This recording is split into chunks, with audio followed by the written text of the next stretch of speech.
नमस्कार मित्रांनो, मी तुमचा शेतकरी मित्र कलाकार नितीन. तर आपली 2 दिवसापासून टरबूज लागवड चालू होती. 25 तारखेला दुपारून रोप लावलं आहे आणि 26ला पूर्ण दिवसभर लावायला गेले मला, कारण की 26ला काय बाहेर आल्या नाही. आगल्या दिवशी म्हणे तुम्ही तयारीत राहा म्हणे, आम्ही सकाळी लवकर येणार आहे म्हणे. ती आहे बायाचा तर तपास नाही. मग म्हणलं बिल जा घरी. मग पूर्ण दिवसभर आम्हाला एवढं रोप लावायला गेलं आहे. 25ला 10-1 गाल्ल्या लावल्या होत्या, त्याच्यानंतर 30-32 गाल्ल्या राहिल्या होत्या.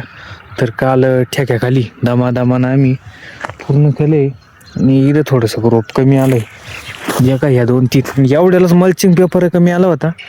घरीच मग पेपर टाकून घेतला.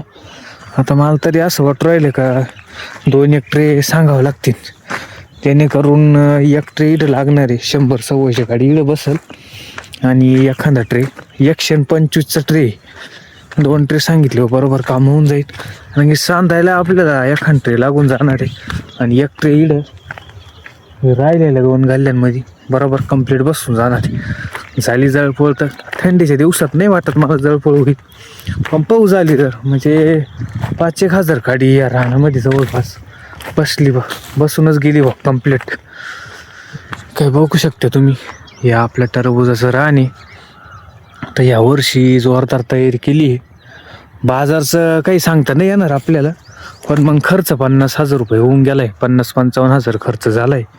कारण की बेड वडायचे, रोटऱ्या मारायच्या, त्याच्यानंतर बेसळ डोस, कोंबड खत टाकेल त्याला 2-1 ट्रॉल्या कोंबड खत बसलं, 5-6 ट्रॉल्या शेणखत लोटेले.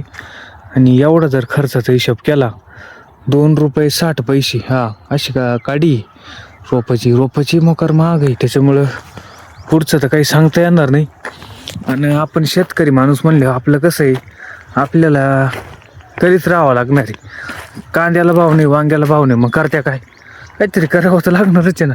खाटा ठेवून चालेल का आपल्याला? त्याच्यामुळं आता उडी मारली आहे आपण. तसं आपलं दरवर्षीच राहते थोडेफार. याही वर्षी तेवढाच प्लॉट आहे आपला टरबुजाचा. बघू मग आता काय होईल तेव्हा खरी आता.